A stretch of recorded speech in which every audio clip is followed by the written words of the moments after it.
People are watching these videos. I don't know whether it's on our site or on YouTube or whatever, but we're getting like 200 views in 2 days on these Darshan videos.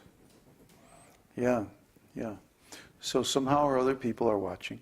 It would be nice if you would, join us live. That way you could ask your questions. Of course, you can always email me or post a comment on the site to ask a question. But it's more fun for everybody if you're here while it's actually happening and you can ask the question in real time and get an answer. Some kind of answer. Maybe a wise guy answer. But, it's very interesting and exciting for me to get good questions during the Darshan. It allows me to gauge the quality of thinking of our students. So sometimes that's a good thing. Sometimes it indicates when there's a problem. So tonight, I want to read from the Nectar of Instruction, continuing our series, text 8.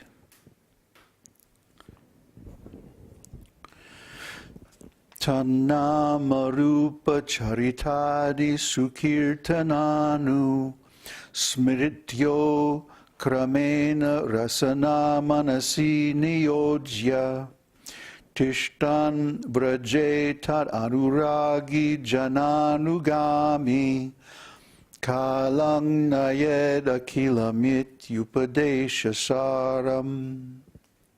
It's beautiful, beautiful Sanskrit. Translation. The essence of all advice is that one should utilize one's full time, 24 hours a day, in nicely chanting and remembering the Lord's divine name, transcendental form, qualities, and eternal pastimes, thereby gradually engaging one's tongue and mind. In this way, one should reside in Vraja, Goloka Vrindavan Dham, and serve Krishna under the guidance of devotees. One should follow in the footsteps of the Lord's beloved devotees who are deeply attached to his devotional service.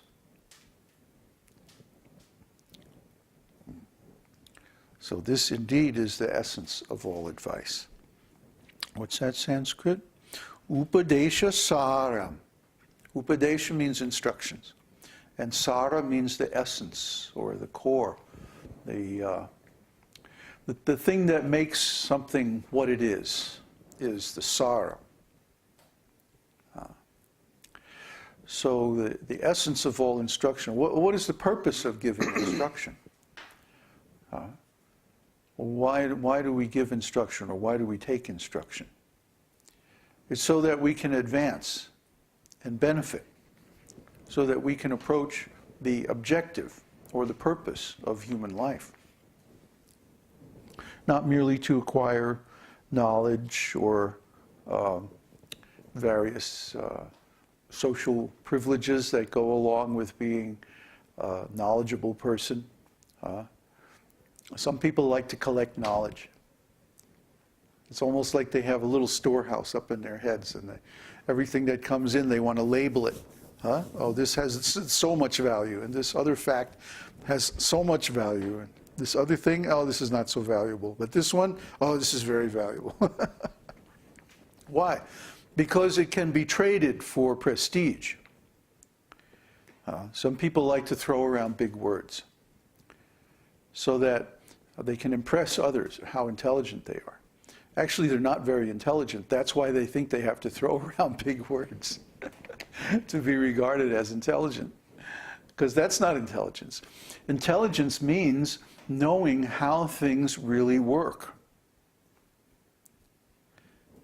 The actual function of intelligence is discrimination.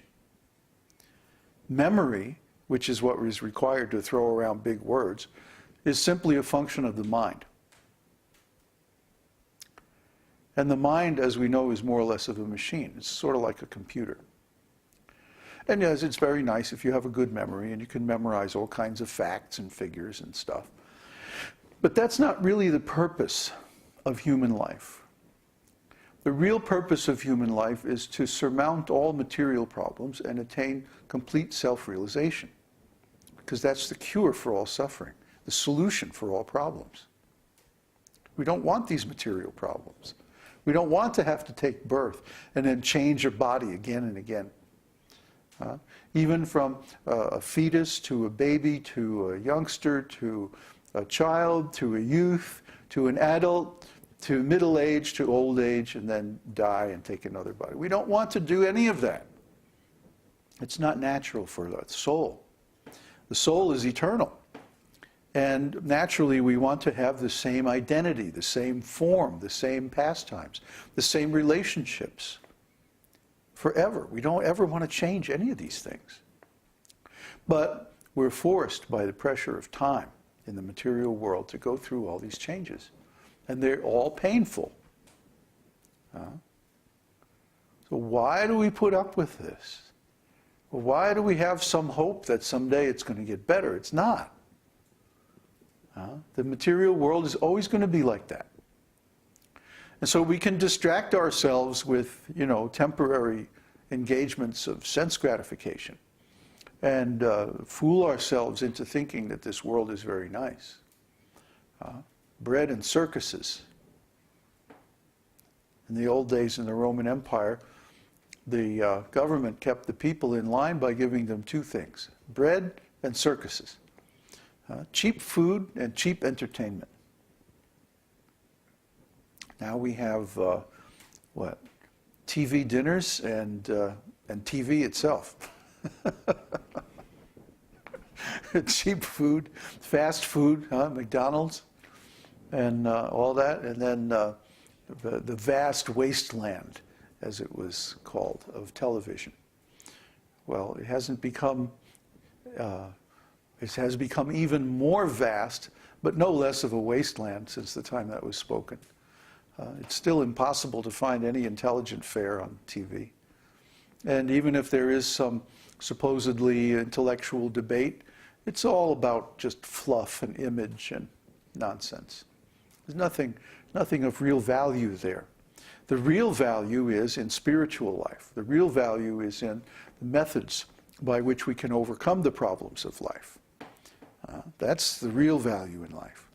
Therefore, the essence of advice, the most important advice, the best advice that anyone can give, is to relish the holy name, form, pastimes, qualities, and so on of Krishna.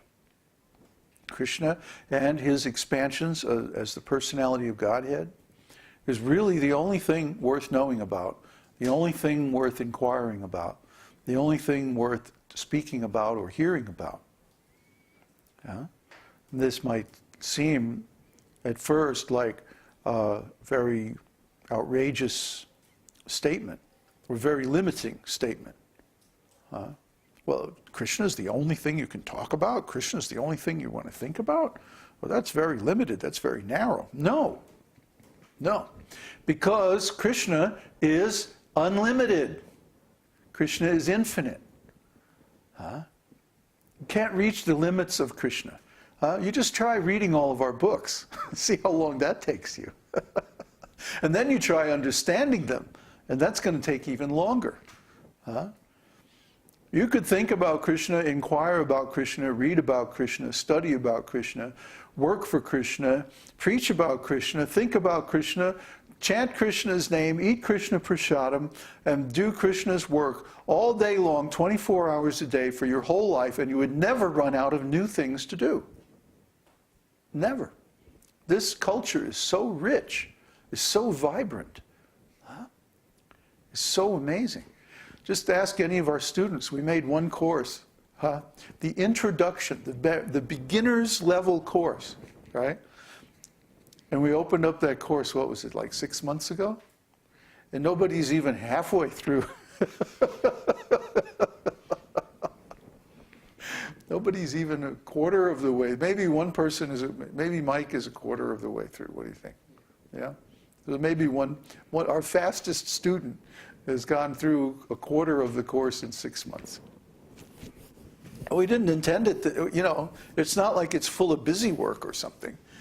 It's just that this is the minimum stuff you need to understand to actually get what this tradition's talking about, to actually get what the esoteric teaching is about at a very basic level, what to speak of a higher advanced level. But we're trying to talk to people at all different levels because we know that in the future there are going to be many students who become advanced. But the same advice is good for all of them.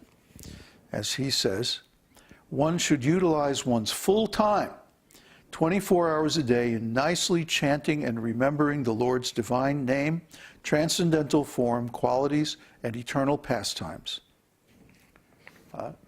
This is the best thing you can do with the rest of your life. I'm speaking from experience here. I'm not just, this isn't just